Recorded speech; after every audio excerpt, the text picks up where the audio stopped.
Today we're going to be visiting with the delightful Natalie Tyson, and she really is a fun person to hang out with. She would be able to talk to you about almost any subject. She could talk to you about faith. She could talk to you about education.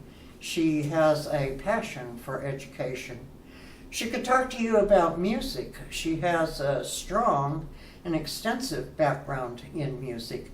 And, she could talk about politics too. So, yes, she is extremely versatile. And, also, if you use the wrong word in your conversation with her, an inappropriate word, she's willing to talk to you about that too.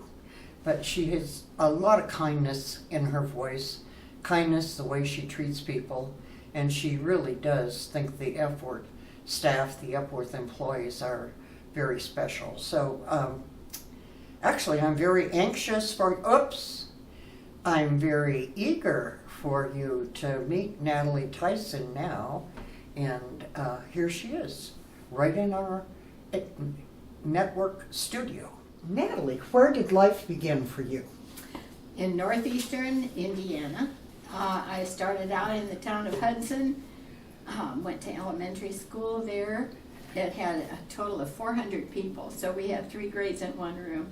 Wow. And then I joined my older brother, Brett, who had hydrocephalus, water on the brain, which made him blind, crippled because he had no sense of balance, and mentally challenged. He could up to the 6th grade or 6th year old level, but he was a musical savant. And he had perfect pitch, and he could listen to a piece of classical music and learn the name of it, and the next time he heard it, it was he knew what it was. And so we listened to a lot of classical music in our home. Yes, okay. And then later on, I had a sister, much later, as she likes to say, she's much younger, Norma, who now lives in Eaton Rapids, Michigan, which is near Lansing.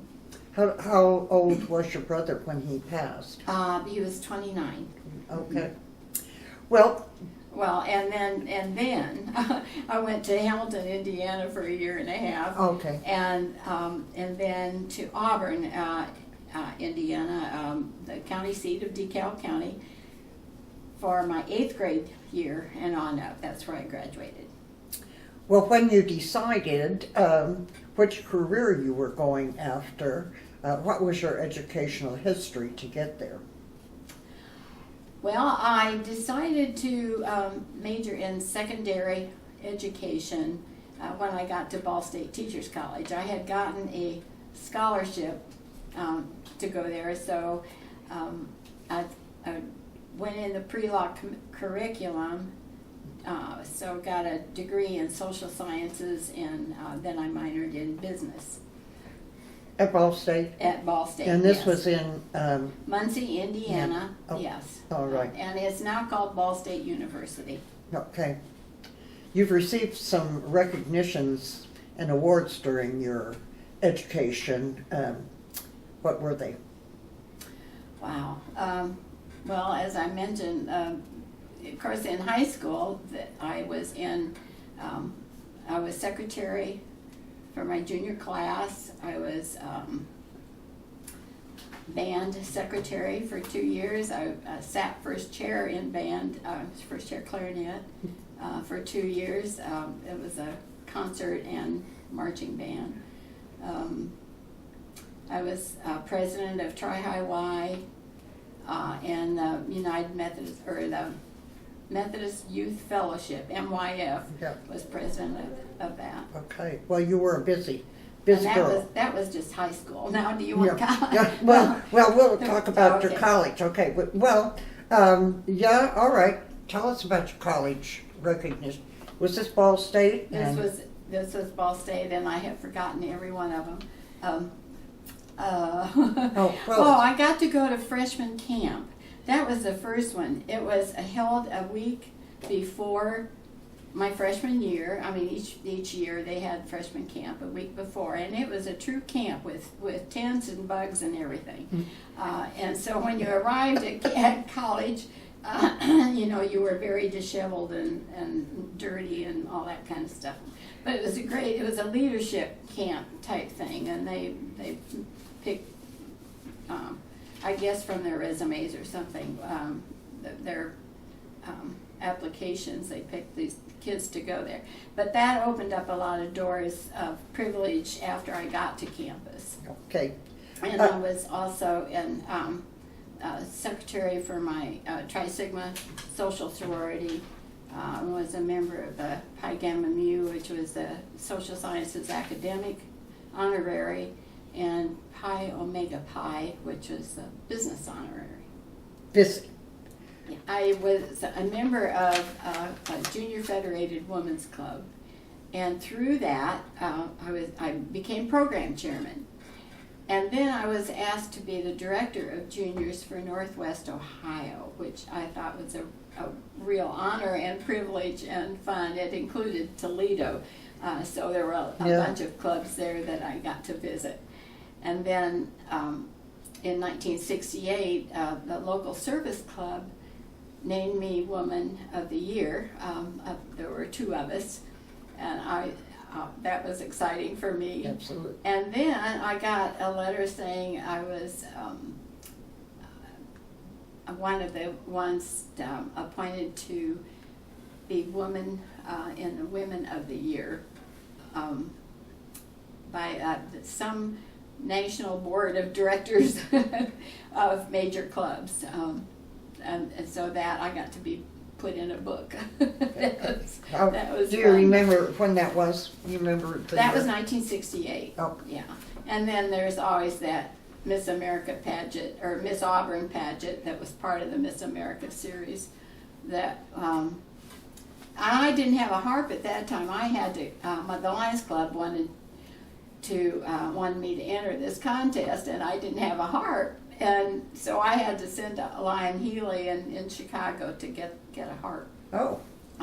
But that was that was my talent for the contest. Okay. And of course they put it on the stage backwards, and I had to go out and turn it around before I could play. So, talk about your first year of teaching, including, I would like for you to share your T-Bird story and your boyfriend story.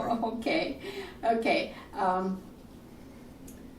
I started out in a little town of Avila. It was hard to get a job in secondary education, but I got a special dispensation because I had tested out of English when I was in college. I could take upperclassmen courses in literature, and that helped me get this job to teach language arts and social studies in the 6th grade.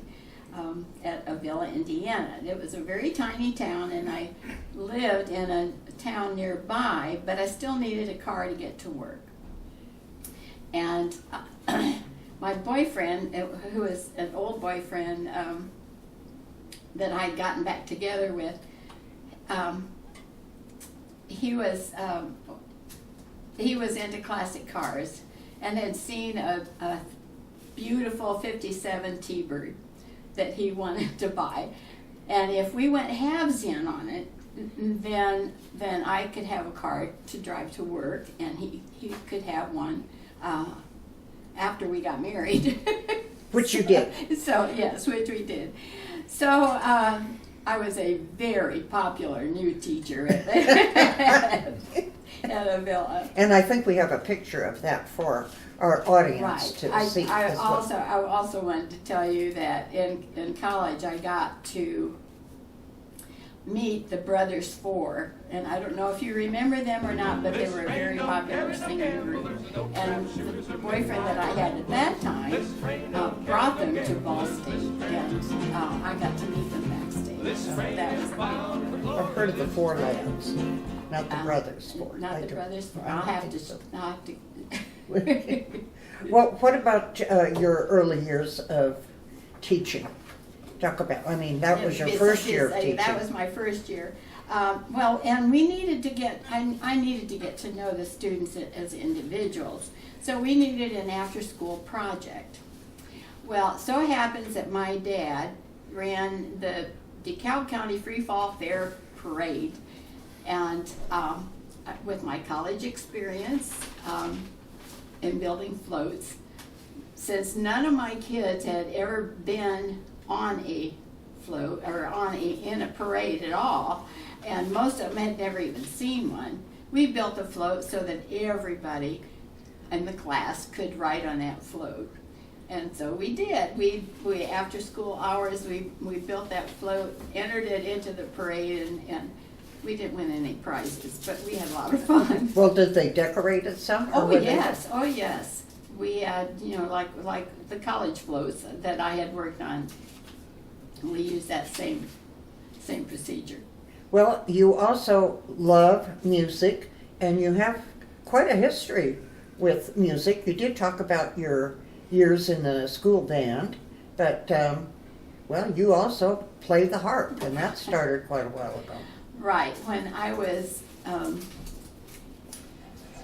well, I've always been interested in music, and when I got to college, when I got to college, I liked music so much that I took music appreciation, which everybody had to have, but that was my first choice anyway. The teacher at that time was the new harp instructor, and she was trying to recruit people to play in the harp department, so I was one of her recruits. That's how I got started. Then I ended up playing in an ensemble that toured the local areas around and played for recitals and so on, or for concerts. Well, and you're still playing the harp. You're playing the harp here. Yes. At Epworth. Well, it was a sporadic thing because after I graduated, during school I had no harp. I had to use the school harp, and the music building closed at 5 o'clock, so we had to really scuttle to make sure we got practice time in. Those of us who relied on the music building. Then afterwards, I didn't have a harp for a long time, and then when I finally did, I got one from John Escosa. I was on the Community Concert Board of Directors in Bryan, Ohio, and we got Longstreth and Escosa to come to Bryan, and John Escosa had a harp to sell, a used harp, in fact, older than I was. So, but it was great. And so my husband and I went to Columbus, Ohio to pick it up because he had it that's where he was out of at that time. And we loaded it, we stuffed it into our car and brought it back. And then I've played kind of sporadically since then, and of course didn't have it when we were in Russia, and I think the best time, the biggest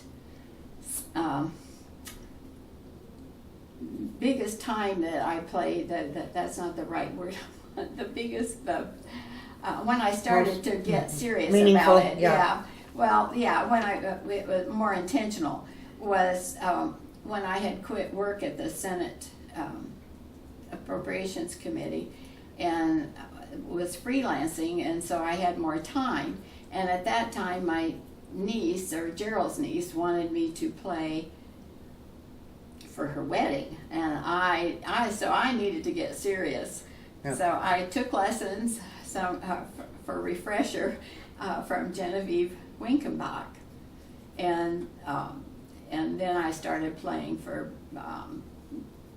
weddings and receptions and a lot of things the usual harpist has, and then some not quite so usual. If we have some harpists here, they will know some of these names that you are giving us, I'm sure. When I was still in college, in fact, I had only 5 lessons, and my teacher had brought her teacher, or her instructor from France. Carlos Salcedo was very well known in the harp worlds, and there were 80 harps that came to Ball State for this Midwestern Harp Convention or Harp Festival. Carlos Salcedo, and I'm sitting on the front row because that's where my teacher put me. Or I say front, yeah, on the edge. You haven't had very many lessons. Right. I'd had only 5 lessons, and so I was playing a couple of pieces, and then in a couple of other pieces, only one hand or just partial.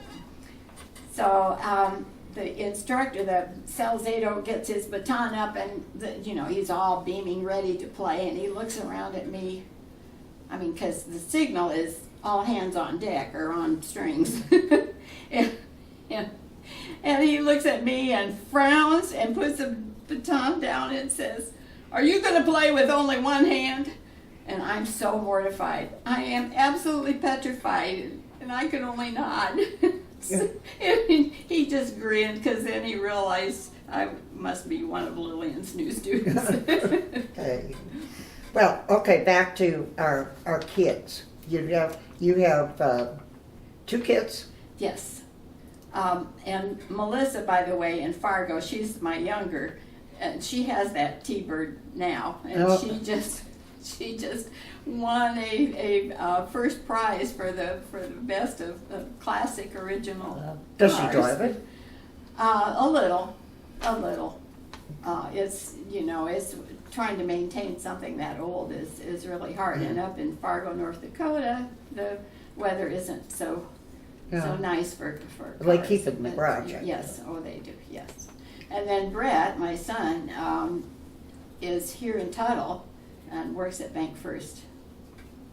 So, community service has been a part of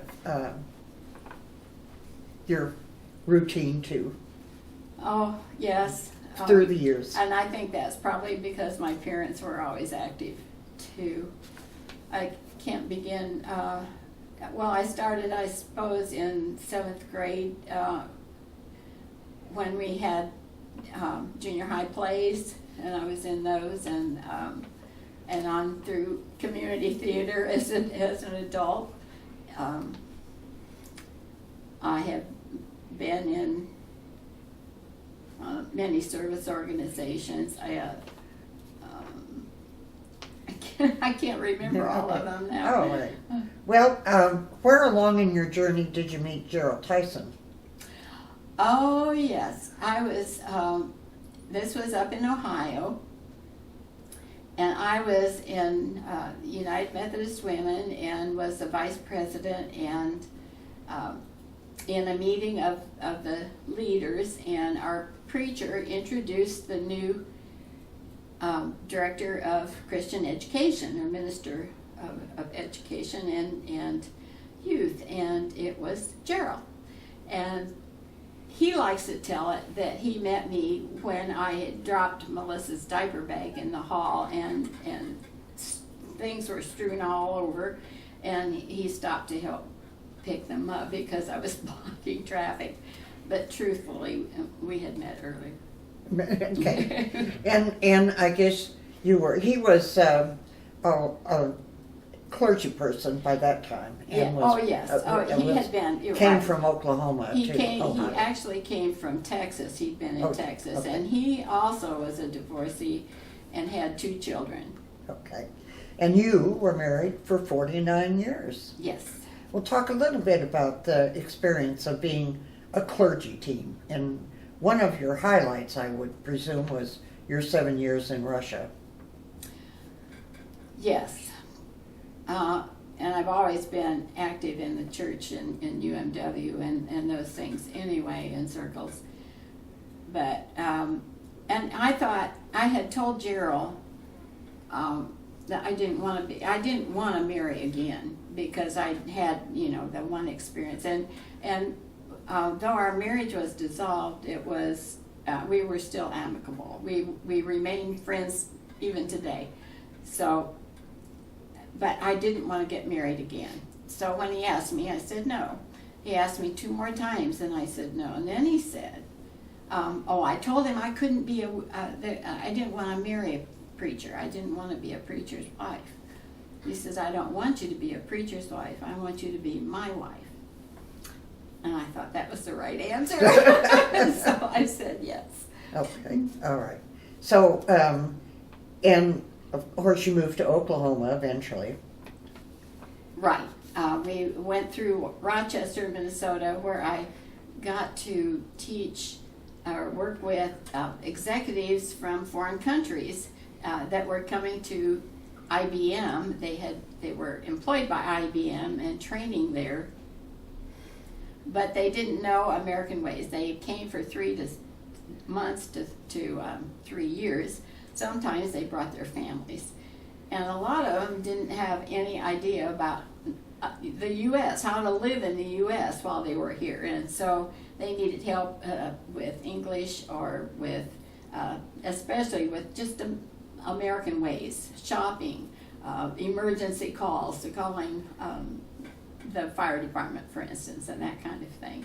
And so IBM and the school district collaborated to vet the teachers for that, and I got to do that. It was fun. Yeah. Japanese, Argentinian, and Well, German. you had some jobs here and that were interesting in Oklahoma too. What can you just briefly say what they were? Your jobs here. Yes. I couldn't find a teaching job because here, if you want to teach social sciences, you have to coach too. And I couldn't coach, so I had to look elsewhere. I finally found a job, first with a bank. That was in Midwest City, and then with the legislative audit team at the state capitol.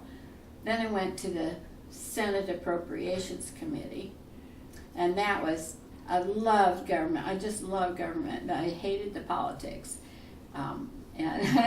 But then while I was there, I got involved in editing a dissertation for a guy whose dissertation had been rejected at OU 7 times, and they told him to either quit submitting it or get yourself an editor.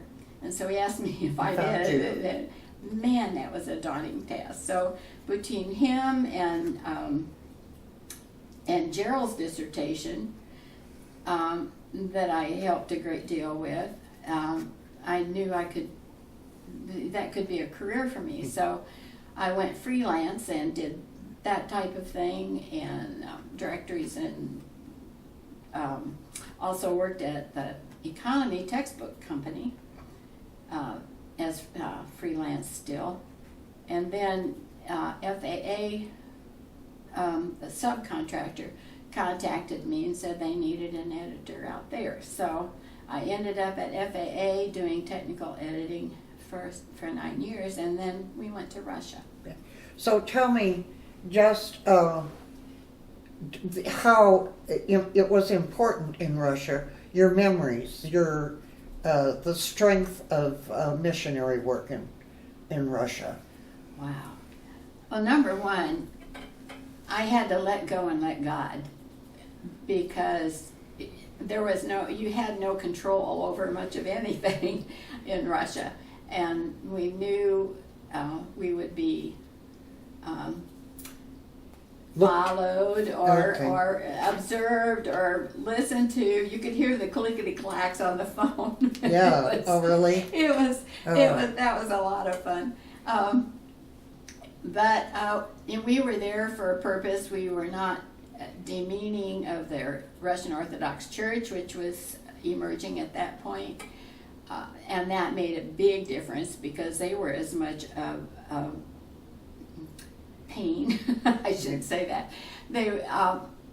But they criticized. They were critical of sects or the other denominations coming in and proselytizing their people, because if you're born Russian, you're born Orthodox. So,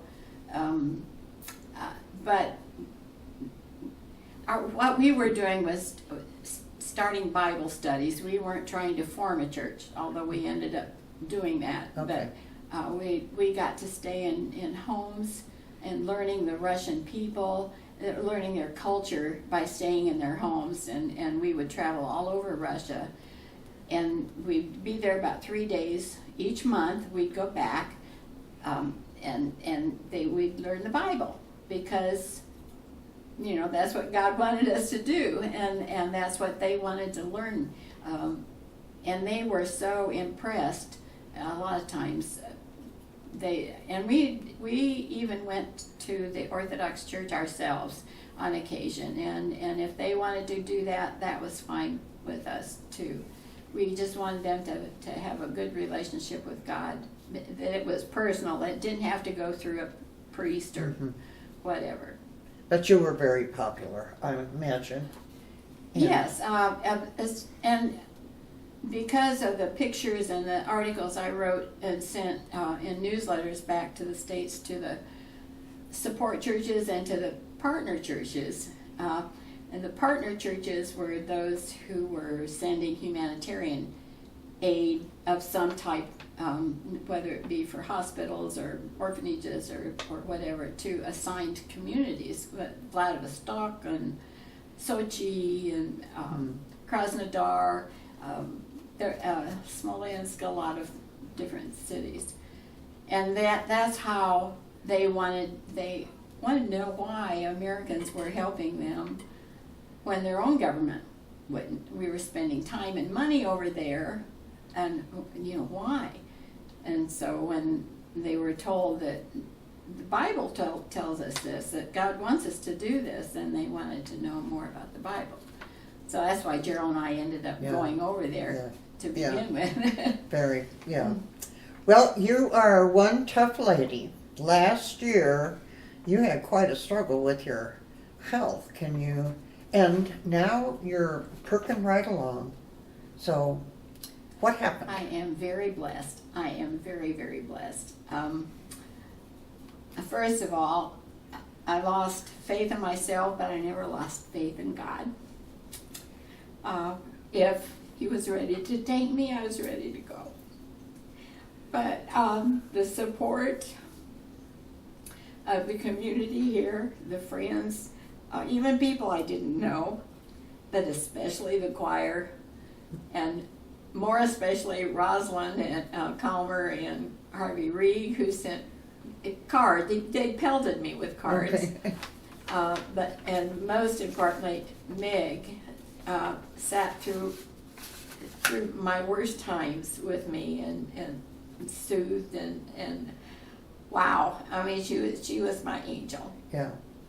And then, of course, credit to the doctors that finally found out what was wrong, and credit to the dialysis people who have to put up with me 3 times a week. So. But you're moving along. I'm not. I've got a long way to go to get out of the woods yet, but and I know I'm on borrowed time. Well, but you're still writing and editing. I'm still and doing things as that much as I can. that entertain. Do you have anything on your bucket list? Just to find out for sure. I mean, to try to figure out what God wants me to do and to do it. Oh, okay. There's still more.